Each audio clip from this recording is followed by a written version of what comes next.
한번 따라 하실까요?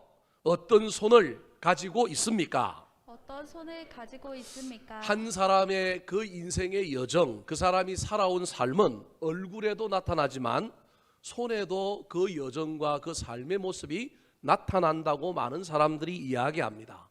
그렇다면 지금 저와 여러분은 어떤 손을 가지고 있습니까? 오늘 본문 말씀은 이스라엘 남북 왕조 시절에 남유다 왕국의 아사 왕의 뒤를 이어 네 번째 왕이 된 여호사밧이라고 하는 왕의 행적을 기록하고 있는 내용입니다. 여호사밧의 왕의 이름은 여호와께서 다스린다라고 하는 뜻을 가지고 있습니다. 참 근사하고 멋진 이름이죠. 야훼라고 하는 여호와라고 하는 말과 샤밧드 다스린다라고 하는 말이 합쳐져서 여호와께서 다스린다라고 하는 이름을 가지고 있는 왕이 여호사밧입니다. 다르게 얘기하면 여호사밧이 하나님의 다스림을 받고 순종했을 때 하나님께서 그에게 복을 주시고 놀라운 일을 행하셨다, 그렇게 말할 수 있는 것입니다. 그래서 많은 성경학자들이 여호사밧이 다스리던 때를 제2의 솔로몬 시대라고 할 정도로 이 시대가 복을 많이 받았고 나라는 부강했고 전쟁은 없었고 영적으로 엄청나게 부흥했던 시대라고 말을 합니다. 오늘 본문에도 그것을 알 수 있는 증거가 나타나는데 5절과 10절에 이 여호사밧 시대의 부국강병한 모습, 복을 받았던 모습을 우리에게 말해주고 있습니다. 자, 5절 10절 말씀을 같이 한번 읽어볼까요? 시작. 그러므로 여호와께서 나라를 그의 손에서 견고하게 하심에 유다 무리가 여호사밧에게 예물을 드렸으므로 그가 부귀와 영광을 크게 떨쳤더라.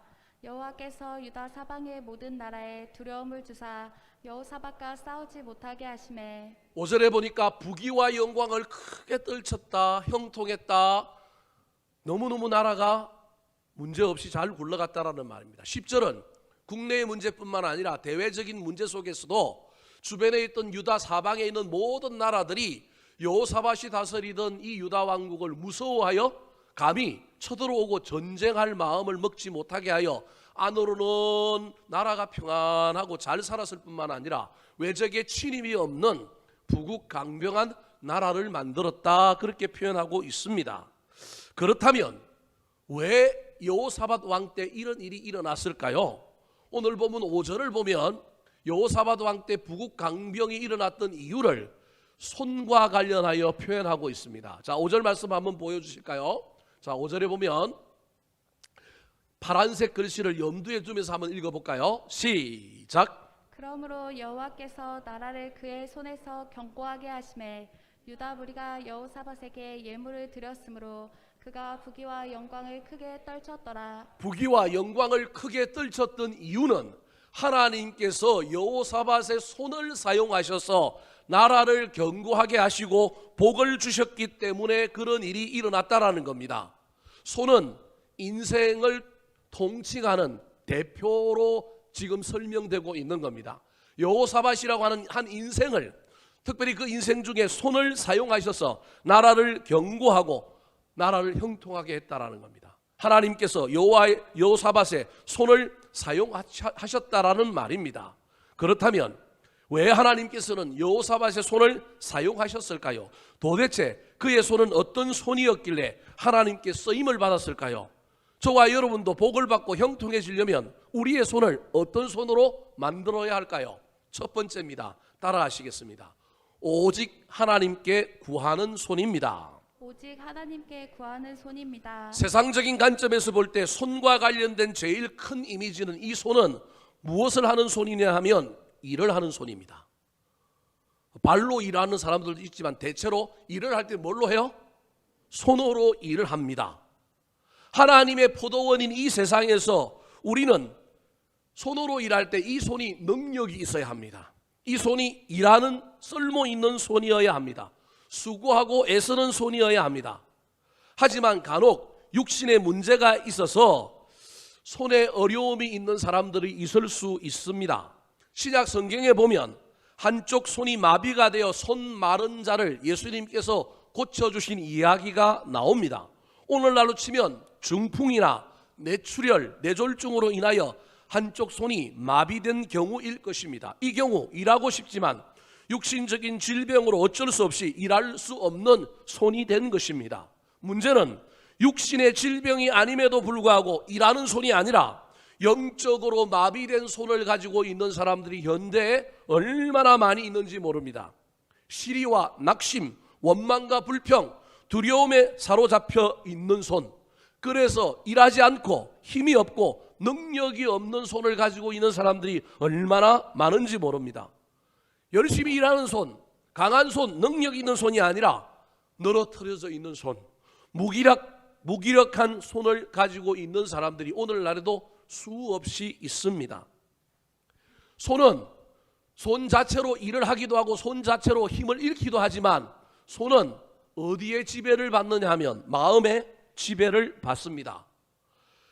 아버지 아사왕의 뒤를 이어 여호사밧이 왕이 되고 난 다음에 제일 먼저 한 일이 있는데 그 일을 1절에서는 뭐라고 얘기하고 있느냐 하면 마음을 스스로 강하게 했다, 그렇게 표현합니다. 아버지 아사왕이 대단한 왕이었단 말이에요. 그 왕의 뒤를 이어 여호사밧이 왕이 되었을 때 내가 아버지를 능가할 수 있을까?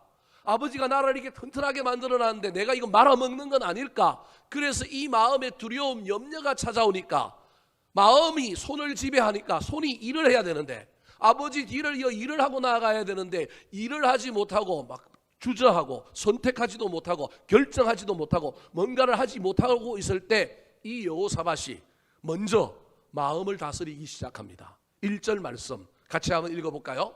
시작.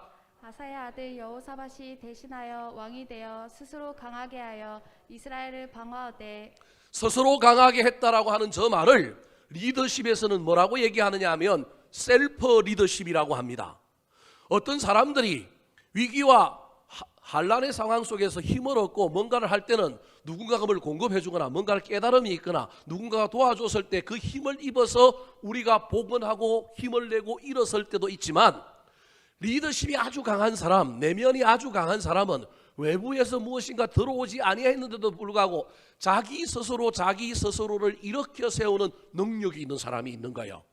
여호사밧이 그런 사람인 거예요. 그걸 무슨 리더십이라 그러냐 하면 셀프 리더십이라 그러는 거예요. 누군가 와서 나를 격려해주고 힘을 주고 돈을 보태주고 기회의 문들을 열어주지 아니하여도 내공이 강하고 믿음이 강한 사람은 무슨 리더십이 있느냐 하면 셀프 리더십이 있어서 자기 스스로 환경과 상황과 현재 내 낙심의 처지와 상관없이 일어나는 거예요. 그래서 저 스스로 강하게 했다라고 하는 말이 교만하여 자기 마음대로 일했다라는 것이 아니라 아버지의 뒤를 이어 왕이 된 이 여호사밧이 나라를 이끌어가야 할 이 중차대한 사명감 속에 밀려오는 두려움과 염려 앞에서 잠깐 흔들렸지만 그래서 손이 늘어뜨려지고 아무 일도 하지 못하는 무기력한 손이 되었지만 자기 스스로를 강하게 하여 이제 마음을 굳게 먹고 약한 마음 없애버리고 이제는 마음이 준비되어 그 손을 가지고 일하며 나아가기 시작한 것입니다.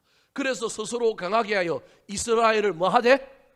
방어하되 드디어 마음이 강해지니 이 손으로 뭘 하느냐 하면 일하는 손, 강력한 손이 된 것입니다. 2절에 보면은 영문을 두었다고 이야기합니다. 아버지 아사가 북이스라엘의 에브라임 땅을 빼앗았는데 그 빼앗은 땅을 빼앗기지 아니하려고 군사들을 거기 주둔시켜서 군영을 만드는 영문을 두었다, 그렇게 말하는 겁니다.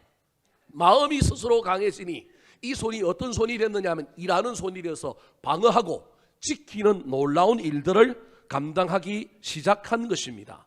사랑하는 성도 여러분, 올 한 해 남은 날들 속에 여러분의 마음이 스스로 강하게 되었으면 좋겠습니다. 환란이 찾아오고 낙심이 찾아오고 비교하고 원망하고 때로는 우리를 근심 가운데 두려움 가운데 처하게 하는 많은 일들이 있다 할지라도 스스로 강하게 하여 이 손으로 다시금 열심을 내고 일하며 나아가는 열정적인 손, 다시 일하는 손, 강력한 손이 되었으면 좋겠습니다. 그러나 마음과 손만으로는 안 됩니다. 반드시 신앙인은 여호와께 구하는 손이어야 합니다. 이 손으로 열심히 능력 있게 일하고 마음을 스스로 강하게 하여 다시 힘을 내자, 다시 일해보자, 열정을 가지고 열심을 가지고 일을 하다가도 이 손을 다시금 모아야 합니다. 그래서 이 손으로 뭐 해야 되느냐 하면 기도하는 손이 되어야 합니다. 사랑하는 성도 여러분, 지금 저와 여러분의 손은 어떤 손입니까? 늘어져 있는 손은 아닙니까? 힘이 약해져 있는 손은 아닙니까? 코로나 때문에 다른 사람과 비교하는 가운데 내 뜻대로 무엇인가 이루어지지 않는 것 때문에 이 손이 힘을 잃고 능력을 잃고 이 손이 아무것도 하지 않는 이상한 손으로 되어 있지는 않습니까? 다시금 마음을 강하게 하여 힘을 내어 이 손으로 일하며 나아갔으면 좋겠습니다. 능력 있는 손, 열심히 있는 손이 되었으면 좋겠습니다. 그런데 여기만 의지하면 인본주의가 되는 겁니다. 이건 세상 사람들에게까지만 해당되는 내용입니다. 우리 믿는 사람은 내 손 의지하여 내 열심만 가지고 일하면 안 되고 이 일하는 이 손을 다시 모아서 하나님께 기도해야 합니다. 오늘 본문에 스스로 마음을 강하게 했던 여호사밧이 아버지가 했던 그 나라를 다스리는 일을 이어받아서 나라를 방어할 뿐만 아니라 빼앗았던 땅을 지키게 하여 영문을 두고 그 손을 갖고 열심히 일했을 뿐만 아니라 그의 손은 다시금 자기 가슴으로 모아서 기도하는 손으로 변했습니다. 3절 4절 말씀 같이 한번 읽어볼까요? 시작. 여호와께서 여호사밧과 함께 하셨으니 이는 그가 그의 조상 다윗의 처음 길로 행하여 바알들에게 구하지 아니하고 오직 그의 아버지의 하나님께 구하며 그의 계명을 행하고 이스라엘의 행위를 따르지 아니하였음이라. 그의 손은 일하는 손이었지만 그의 손은 동시에 구하는 손이었습니다. 우리 믿는 사람은 일함과 구함이 조화를 이루어야 합니다. 3절에 보니까 이 여호사밧과 달리 그 당시 하나님을 믿는 수많은 이스라엘 사람들은 누구에게 구했느냐 하면 바알들에게 구했습니다. 다르게 말하면 하나님께 손을 모으고 기도하지 않고 그 손을 벌려서 바알에게 좀 도와달라고, 문제를 해결해 달라고, 돈을 달라고, 힘을 달라고 손을 벌리는 손이었습니다. 바알의 이름의 뜻은 주인입니다. 사랑하는 성도 여러분, 온 세상의 주인 되신 분은 우리 하나님밖에 없는데 우리가 세상 살면서 착각하여 돈을 주인으로, 세상의 다른 사람들을 주인으로 알고 그 사람들에게 손을 벌리고 그 사람들에게 이 손을 사용하여 도움을 구하고 있다면 여러분, 그것처럼 안타까운 일이 어디 있겠습니까?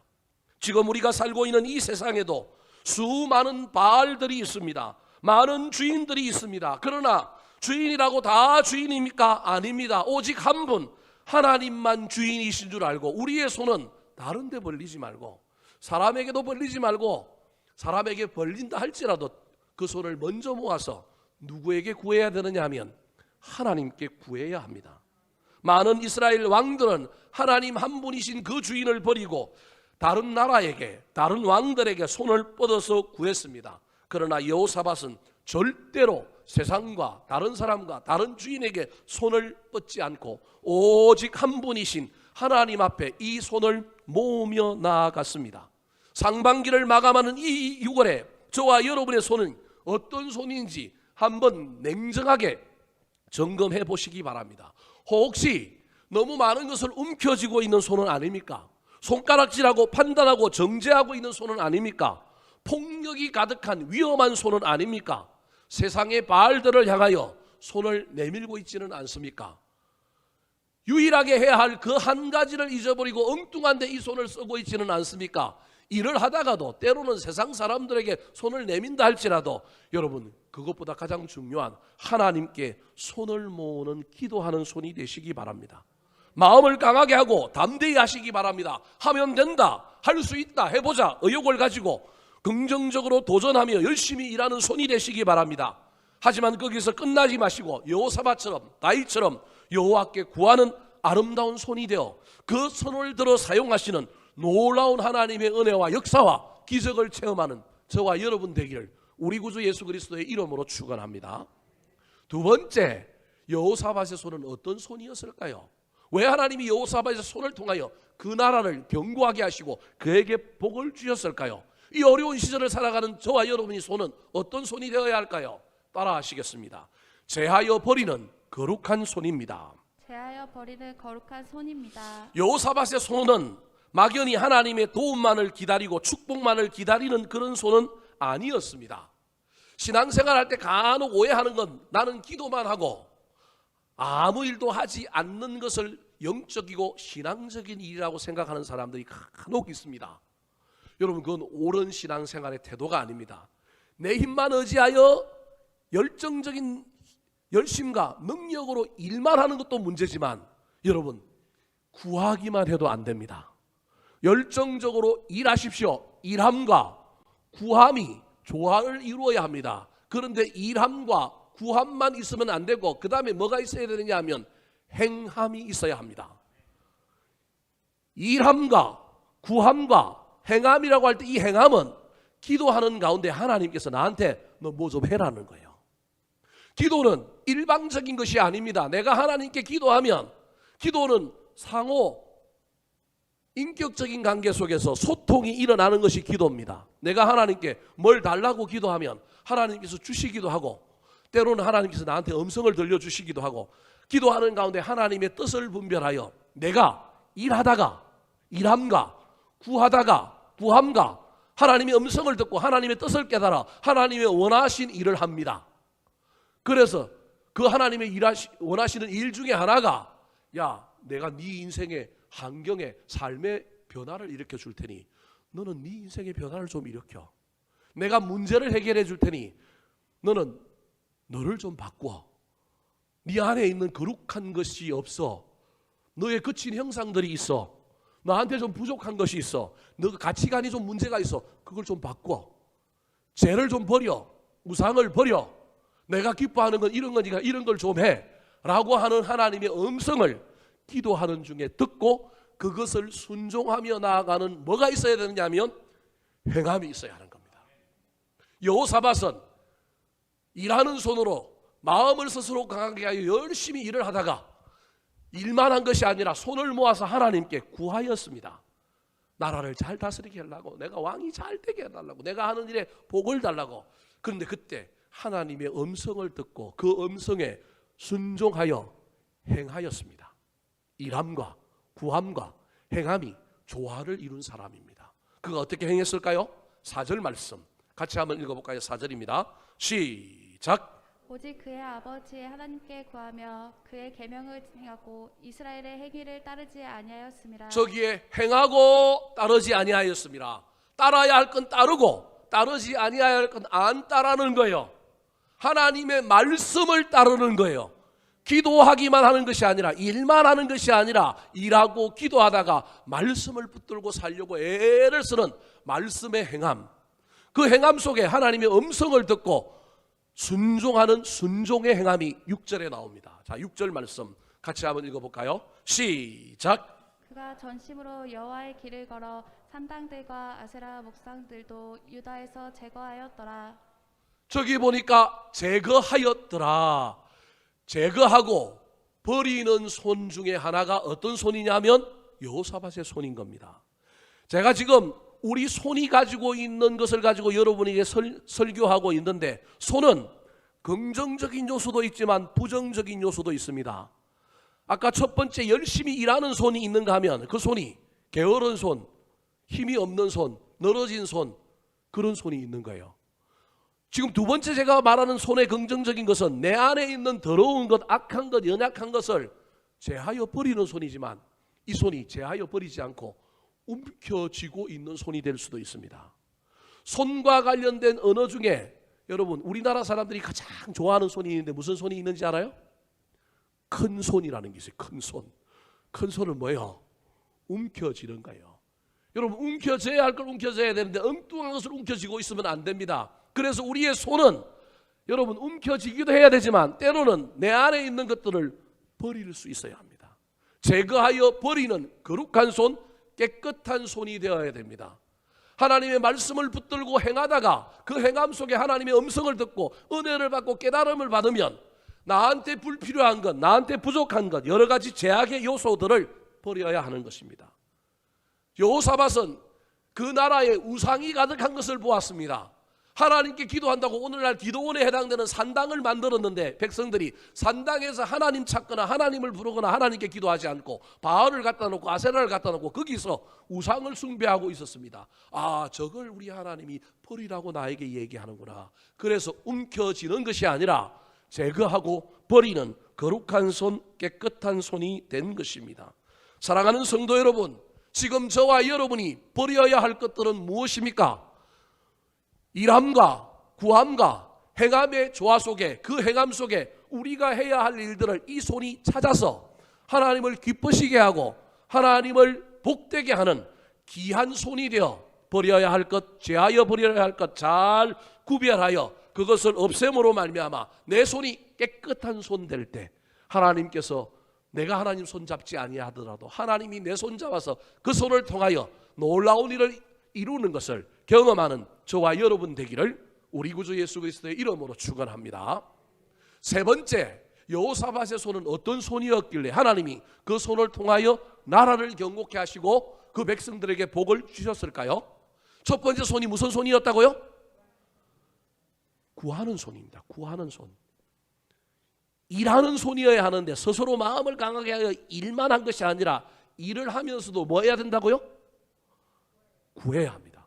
근데 구하기만 하면 안 되고 일함과 구함 속에 두 번째 조화를 이루어야 될 것이 행함인데 그 행함의 가장 기본적인 것은 내 안에 있는 거룩지 못한 것들, 제약들, 나쁜 습관, 가치관들, 하나님이 기뻐하지 않는 것들을 저와 여러분이 이 손으로 뭐 해야 되느냐 하면 버려야 하는 거예요. 없애야 하는 거예요. 그때 우리 손이 어떤 손이 되냐면 거룩한 손, 깨끗한 손이 되는 거예요. 그때 우리 하나님께서 우리를 향하여 놀라운 일을 행하여 주시는 거예요. 세 번째, 여호사밧의 손입니다. 따라 하시겠습니다. 격려하여 부흥케 하는 손입니다. 격려하여 부흥케 하는 손입니다. 제가 지금 손과 관련하여 여러분에게 순기능과 역기능, 장점과 단점들을 통하여 지금 이야기하고 있습니다. 구하는 손이라고 할 때 이 구하는 손과 관련하여 제일 먼저 언급했던 것은 스스로 강하게 하여 마음을 강하게 하여 일하는 손이 되어야 한다고 말씀드렸습니다. 일하는 손이 긍정적인 측면이라고 한다면 일 안 하는 게으른 손, 힘이 없는 손, 약한 손, 늘어뜨리는 손은 부정적인 손입니다. 구하는 손이 있는가 하면 행하는 손이 있는데 행하지 않고 제하여 버리지 않고 움켜쥐면 문제가 있습니다.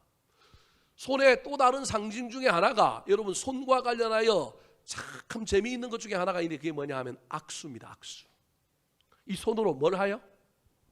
악수하는 데 쓴다니까요.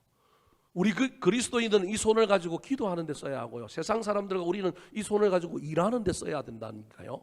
그런데 일하는 데도 쓰고 기도하는 데도 쓰지만 세상의 모든 사람들뿐만 아니라 우리 그리스도인들이 특별히 이 악수라고 하는 인사의 전통법이 어디에서 나왔냐 하면 우리 기독교인들 사이에서 나온 전통이란 말이에요. 이게 뭐냐 하면 연결을 의미합니다. 가족이다, 하나다. 너와 나가 손을 맞자 몸으로 말미암아 우리가 하나가 되었다. 관계를 의미하는 중요한 행위가 악수입니다. 그러니까 손은 관계를 맺게 해주고 서로 포용하고 수용하고 받아들여 주는데 중요한 역할을 하는 거예요. 관계를 관계되게 하는 거예요. 근데 이 중요한 악수하는 손을 가지고 손가락질을 하고요. 이 손을 갖고 때리고요. 이런 부정적인 것이 있는 거예요.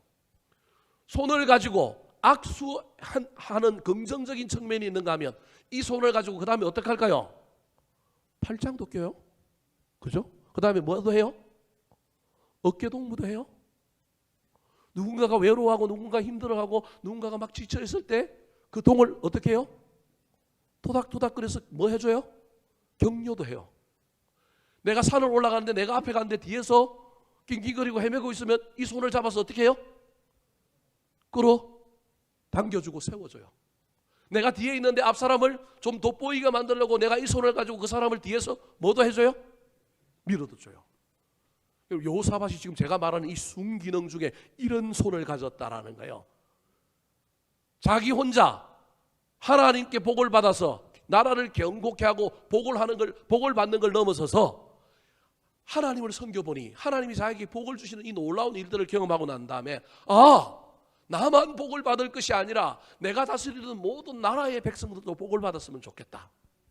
그래서 자기 밑에 있는 부하들을 손을 잡아 이끌어 세워서 자기가 할 수도 있는데 다른 사람을 세워주는 손인 거예요. 그들을 백성들에게 보내서 백성들을 이끌어주는 거예요.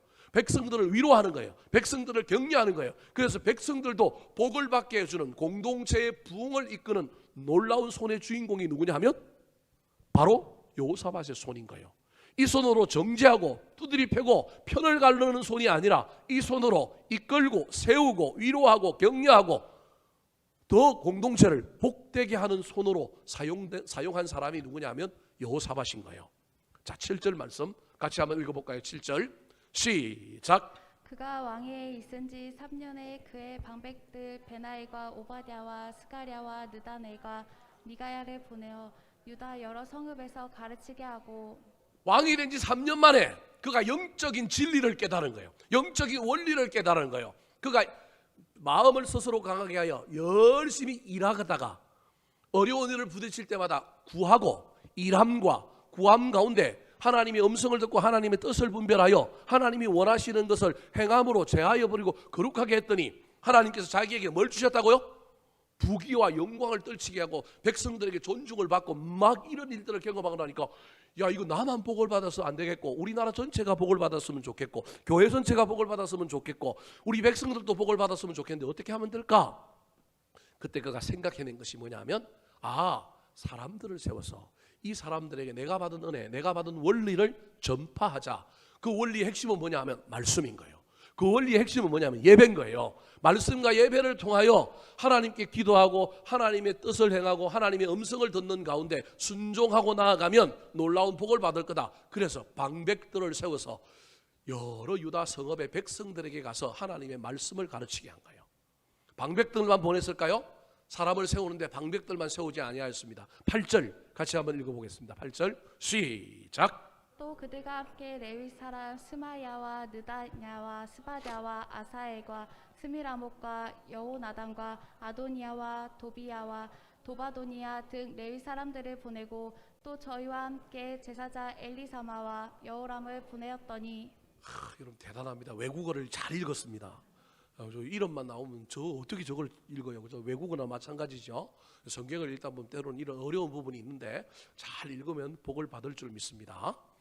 핵심은 뭐냐 하면 7절은 방백들 관리들을 보냈다고 한다면 8절은 누굴 보냈느냐 하면 레위 사람을 보내고요. 그 다음에 누굴 보내요?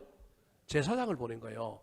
그러니까 레위 사람과 제사장은 뭘 가르치려고 보냈냐면 예배를 가르치려고 보낸 거예요. 아까 방백들은 율법 말씀을 가르치려고 보냈다고 한다면 이 백성들이 예배를 통하여 하나님을 만나고 하나님께 기도하고 기도하는 가운데 하나님 음성을 듣고 이런 가운데 내가 받았던 복을 누구도 받게 하고 싶으냐 하면 백성들도 받게 하고 싶은 거예요. 그래서 자기 밑에 있는 방백들, 레위 사람들, 제사장들을 세워서 보냈다는 거예요. 근데 여러분 9절에 이 사람들이 한 행동을 한번 볼까요? 자, 9절 이 방백들과 레위 사람들과 제사장들이 한 겁니다. 같이 읽어보겠습니다. 시작. 그들이 여호와의 율법책을 가지고 유다에서 가르치되 그 모든 유다 성읍들로 두루 다니며 백성들을 가르쳤더라. 자, 그들 방백들과 레위인들과 제사장들이 율법책을 가지고 막 가르쳤는 거예요. 근데 그 가르치는 모습 속에 중요한 단어가 저 파란색 글씨로 되어 있는 두루 다니며라고 하는 단어입니다. 저 단어 속에는 뭐가 들어있냐 하면 이 그들이라고 하는 방백들과 제사장들과 레위 사람들이 자원하여 기쁨으로 다닌 거예요. 너 이 동네 가서 가르쳐 그랬는데 이건 업무예요. 이건 일이에요. 그 일만 하면 돼요. 월급 받는 사람이나 그냥 수동적인 사람 뭐 좀 기분이 좀 나쁠 수 있겠지만 일반적으로 하면 시킨 일만 하면 돼요. 시킬 일도 못할 때도 많지만 시킨 일만 하면 돼요. 저 동네 가서 가르쳐 그랬는데 이 사람들이 저 동네 갔다가 가르치다 보니까 옆 동네 사람이 보여. 그래서 어떻게 다녀요? 두루 다니는 거예요. 역동성이 있는 거예요. 여러분 이 이야기 속에 어떤 의미가 있느냐 하면 사람을 부리는 여호사밧이 그 밑에 사람을 윽박지르고 그냥 명령으로 한 것이 아니라 그들 마음에 온기를 불어넣고 야 잘한다 멋지다 너희들 때문에 백성들이 살아난다. 소위 말하는 자기 밑에 있는 방백들과 레위인들과 제사장들에게 열정을 불어넣고 이 마음에 막 자원함이 넘치게 감동 감화를 시켰다라는 거예요. 그래서 저 레위인들과 방백들과 제사장들이 지금 자기들도 일하는데 어떻게 일하냐면 억지로 하는 게 아니고 시켜서 하는 게 아니고 기쁨으로 하는 거예요. 신이 나서 하는 거예요. 그게 뭐라고요? 두루 다니면인가. 사람을 세우고 그 사람들을 통하여 또 다른 사람들을 세우고 격려하고 위로하고 그들을 이끌어주고, 왕이 중간 관리자들을 잘 이끄니, 중간 관리자들이 누굴 이끌느냐면 백성들을 잘 이끌어서, 여러분, 왕만 복을 받는 것이 아니라 누구도 복을 받느냐 하면 그 나라 전체가 복을 받은 거예요. 그게 몇 절일까요? 10절, 11절 말씀 같이 한번 읽어볼까요? 시작. 여호와께서 유다 사박의 모든 딸에 두려움을 주사 여호사밧과 싸우지 못하게 하심에 블레셋 사람들 중에서는 여호사밧에게 예물을 드리며 은으로 조곡을 바쳤고, 아라비아 사람들도 짐승떼 곧 수장 7,700마리와 숫 염소 7,700마리를 드렸더라.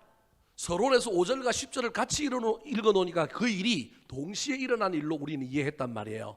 근데 5절은 여호사밧 개인이 하나님 앞에 스스로 마음을 강하게 하여 일함과 구함과 행함의 조화를 이루었더니 하나님께서 그 여호사밧에게 복을 주고 왕궁에 복을 주는 일이라고 한다면, 이제는 그 복을 받았던 여호사밧이 3년 후에 자기 혼자만의 복으로 만족하지 않고 백성들을 동원하고 그들을 세우고 그들을 위로하고 그들을 잘 이끄는 일로 통하여 이중 축복을 받았는데, 그게 나라 전체에 임한 축복이 10절인 거예요. 유다에 있는 모든 나라에, 유다 사방에 있는 모든 나라에 두려움을 줘서 다른 나라가 쳐들어오지 못한 거예요. 그래서 백성들은 태평성대를 누리는 거예요. 그리고 다른 나라 왕들은 여호사밧과 싸울 엄두를 못 내는 거예요. 그럼 고대의 어떤 물리적인 세력 속에서는 안 싸우면 가만히 있으면 되는 게 아니라, 어찌됐든 안 싸우는 속에서는 주종관계, 가벌의 관계가 생겨나서 자기가 약하다고 하는 생각되는 사람들은 강하다고 하는 사람들이 쳐들어오지 않게 하기 위하여 뭘 바쳐야 돼요? 조공을 바치는 거예요. 그러니까 여호사밧이 갑이 되고 강하다고 하는 걸 느낀 주변에 있는 모든 나라들이 뭘 바쳐요? 조공을 바치는 거예요. 전쟁도 없을 뿐만 아니라 조공이 들어와서 나라 경제가 됐다 좋아진 거예요. 11절에 보니까 블레셋 사람들이 조공을 바쳤는데 뭘 바쳤어요? 예물을 드리며 은을 조공으로 바쳤고요. 그 다음에 아라비아 사람들, 오늘날의 사우디아라비아에 해당되는, 미디안에 해당되는 나라가 사우디아라비아인데 거기 사람들은 뭘 바쳤어요? 방목, 그들은 목축업을 하니까 수양과 수염소 770마리를 각각 갖다 바친 거예요. 성경에 기록하고 있지만 저걸 왕이 혼자 다 먹었을까요? 제가 보기 백성들에게 나누었을 거예요. 야, 우리가 말씀을 붙들고 하나님의 은혜에 그렇게 감당하며 달려갔더니 이런 복을 받았다. 그래서 세우고 높여줬더니 놀라운 일이 일어난 거예요. 여러분, 17장 1절과 2절 3절에 마음을 스스로 강하여 열심히 일하는 손으로 아버지에게 나라를 물려받아서 왕으로 그 나라를 지키려고 그가 했던 일은 군사의 대국을 꿈꾸는 거였어요. 그래서 그가 영토를 방어했고, 또 하나는 빼앗은 땅, 북이스라엘에서 빼앗은 땅 에브라임 지역에 군대를 주둔시키고 영문을 두어 지키는 일을 했어요. 근데 여러분, 가면 갈수록 이 여호사밧의 행위는 군사적인 문제에서 어디로 가느냐 하면 영적인 문제로 가요. 그러면 처음에 꿈꿨던 게 군사대국인데 군사대국의 문제를 어떻게 할 거예요? 근데 여러분 보세요. 오늘 보면 13절부터 보면 군사대국이 된 장면이 나와요. 군사대국을 처음에 꿈꾸고 했지만 그때는 안 됐는데, 일하고 구하고 행하는 가운데 하나님의 은혜가 임하니 자연스럽게 하나님께서 이 여호사밧이 다스리는 남유다 왕국을 뭘로 만들어 줬느냐 하면, 최초에 그가 꿈꾸었던 군사대국, 부국 강병한 나라를 만들어주는 것에 가장 첫 번째가 군인들을 조련하여 군인을 크게 하고 군인을 많게 하는데, 그 일을 하려고 애를 썼는데 그 일이 처음에는 안 됐는데 이 일을 감당하고 나아갔더니 뭐가 됐냐면 군사대국이 됐다는 거예요. 그게 어디에 나올까요? 다른 나라들이 쳐들어오지 못하게 했을 뿐만 아니라, 조공도 받았을 뿐만 아니라 갑자기 부국 강병하여 군사들이 많아집니다. 13절부터 19절까지가 이 여호사밧이 다스리던 때에 군대가 얼마나 많아졌는지를 설명하고 있는 거예요. 그걸 다 읽으면 우리가 시간이 많이 가니까 제가 표로 정리를 해봤어요. 자, 표를 한번 보여주면요. 아드나 부대, 남유다 왕국은 유다 지파와 베냐민 지파 두 개 지파로 구성되어 있는데, 유다 지파의 아드나 부대가 30만 명이고 요하난 부대가 28만 명이고 아마시아 부대가 20만 명이에요. 베냐민 지파에는 엘리아다 부대가 20만 명, 여호사밧이라고 하는 어떤 장군의 기하에 있는 부대가 18만 명인 거예요. 도합 합치면 남유다 왕국의 군인 수가 얼마냐 하면 116만 명이에요. 저게 지금 감이 안 올 거예요. 우리나라 지금 군인이 몇만 명이라 그래요? 옛날에 65만 하다가 60만 대군 하다가 지금은 54만 명인가 그래요. 제가 보기엔 이것도 조금 더 줄 거예요. 우리나라 인구가 지금 5천만 명 좀 넘잖아요. 조금 있으면 또 4,900만으로 줄겠지만 5천만 명인데 우리나라 군대가 얼마예요? 50만 명이요. 물론 그 시절과 오늘날 시대를 비교한다는 건 말이 안 되지만 여러분 인구 규모에 비하면 5천만에 50만 명을 가지고 있는 우리나라인데 여러분 이스라엘 백성들이 출애굽할 때 얼마 나왔어요? 장정만 60만 명. 그러면 4로 곱하면 4인 가족 기준으로 하면 몇만 명인 거예요? 240만 명이에요. 그동안 많아졌다 그러더라도 그 10배 늘어나서 2,400만이 됐겠어요? 지금도 이스라엘은 그 정도 숫자가 안 돼요. 많아봤자 500만, 600만인 거예요. 아니 그 정도도 안 돼요. 기록에 보면 제일 많을 때가 400만인 거예요. 근데 그 400만이 되는 이스라엘 그 국력도 그 인구수도 지금 남북으로 나눠져 있잖아요. 북쪽이 지파수가 훨씬 많으니 남쪽의 국민 수가 얼마 안 될 가능성이 많은 거예요. 200만이라 치더라도 여러분 군인 수가 몇 만이라고요? 116만 명인 거예요. 용병이 사실은 들어와 있다는 의미가 저 안에 들어있는 거예요. 나라가 잘 사니까 여기저기서 막 나 당신 나라 국민할게요. 그러고 막 용병들이 사실은 와 있는 거예요. 용병들이 없다 치더라도 200만 명 중에 절반 이상의 160만 명의 뭐가 된 거예요? 군사가 있는 거예요. 이것도 억지로 끌어모으고 옛날에 월급 준 것도 아니고 우리나라도 지금 뭐 이제 군인들 좀 월급 많이 주지만 월급 준 것도 아니고 강제로 징병하는 건 이건 군인을 모으기가 쉽지 않아요. 근데 오늘 본문에 보면 이 모인 군인들이 전부 어떻게 모였는지를 이야기해 주는 구절이 하나 있습니다. 몇 절일까요? 16절 말씀 같이 한번 읽어볼까요? 시작. 그 다음은 시그리의 아들 아마시냐니 그는 자기 여호와께 즐거이 드린 자라.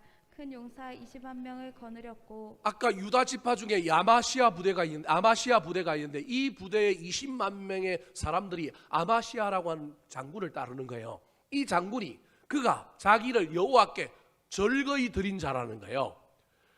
이 부대만 봐도 다른 부대가 다 그렇다고 단정할 수는 없지만 이 부대만 봐도 지금 이 안에 있는 사람들이 전부 자원하고 기쁨으로 즐거움으로 군인이 되고 나라를 지키려고 하는 열망이 있는 거라는 거예요. 억지로 하지 아니하였는데 이 놀라운 일이 일어난 거예요. 이 놀라운 일은 여호사밧이 이 손으로 명령하고 지적하고 강제하는 손이 아니라 격려하고 위로하고 세우고 칭찬하고 그랬더니 이 손이 흘러가서 나비 효과를 일으키고 이 손으로 인하여 나라가 놀라운 부국강병한 나라가 된 것입니다. 사랑하는 성도 여러분, 지금 저와 여러분의 손은 어떤 손입니까? 움켜쥐는 손입니까? 편을 가르고 지적질하고 이 손을 가지고 저와 여러분은 지금 어떤 손으로 사용하고 있습니까? 여러분의 자식들이, 여러분의 자손들이 잘 되기를 원하십니까? 여호사밧처럼 이 손으로 사람을 세우시기 바랍니다. 위로하고 격려하시기 바랍니다. 칭찬하시기 바랍니다. 손은 관계를 맺고 소통하라고 주신 도구지 이 손을 가지고 엉뚱하게 살라고 주신 것이 아닙니다. 하나님은 이 손 가지고 악수하고 이 손 가지고 팔짱 끼고 이 손 갖고 어깨동무하고 이 손 갖고 토닥거리고 이 손 갖고 끌어주고 이 손 갖고 뒤에서 밀어주라고 우리에게 이 손을 주셨는데 혹시 저와 여러분이 이 손 갖고 엉뚱한 짓 하고 있지는 않습니까? 마음을 강하게 하여 이 손으로 열심히 일하는 강한 손, 일하는 손이 되시기 바랍니다. 일만 하지 마시고 손을 모아서 하나님께 구하시기 바랍니다. 구하다가 주의 음성이 들려오고 하나님의 은혜가 저와 여러분에게 임하면 그 음성을 잘 들어 이 손에서 버려야 할 걸 버리십시오. 제하여야 할 것을 버리실 뿐만 아니라 나 혼자 받은 복으로 만족하지 말고 이 손으로 자녀들을, 교회 안에 있는 사람들을, 직장 안에 있는 사람들을 이 손으로 잘 격려하십시오. 내 손에 온기가 흐르는지, 내 손에 살기가 흐르는지, 내 손에 욕심이 흐르는지 잘 살펴보시고 이 손에서 살기와 욕심은 사라지게 만들고 이 손에 온기와 기쁨이 넘쳐 흘러서 그로 말미암아 더 복된 일, 더 아름다운 일이 많이 일어나는 것을 경험하는 저와 여러분이 되었으면 좋겠습니다. 혹시 지금 내 손이 문제가 있는 손입니까? 우리 주님 앞에 손 마른 자가 그 손을 내밀고 고쳐달라고 간구했던 것처럼 주님, 내 손이 지금 힘없는 손이어서 일을 못하고 있습니다. 내 손이 지금 마른 손입니다. 내 손이 늘어져 있습니다. 주여 이 손을 강하게 해주십시오.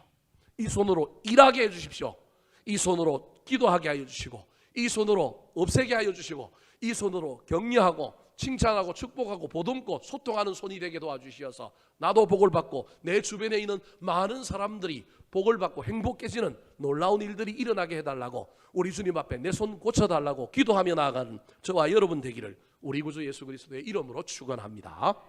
한번 따라 하실까요? 어떤 손을 가지고 있습니까? 어떤 손을 가지고 있습니까? 오직 하나님께 구하는 손입니다. 오직 하나님께 구하는 손입니다. 제하여 버리는 거룩한 손입니다. 제하여 버리는 거룩한 손입니다. 격려하여 부흥케 하는 손입니다. 격려하여 부흥케 하는 손입니다.